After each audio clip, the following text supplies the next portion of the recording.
अस्सलाम वालेकुम या अली मदद। आज 7 मुहर्रम है। इस वक्त हम ब्रैडफोर्ड में हैं। अभी मजलिस सुनने जा रहे हैं हम हुसैनिया इस्लामिक मिशन में। It's one of the oldest इमाम बारगाहs इन द यूके।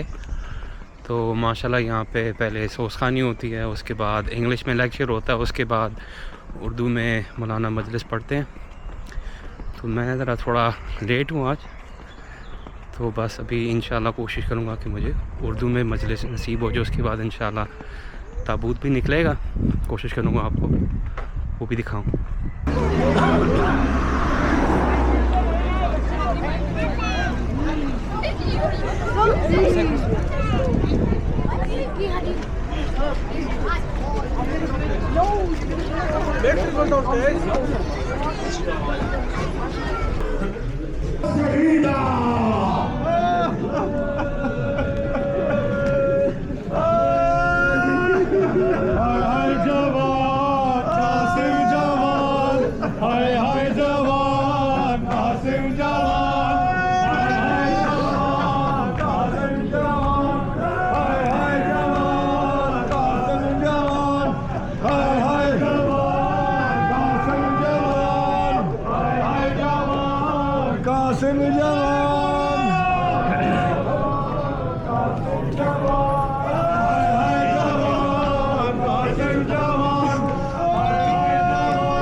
guys.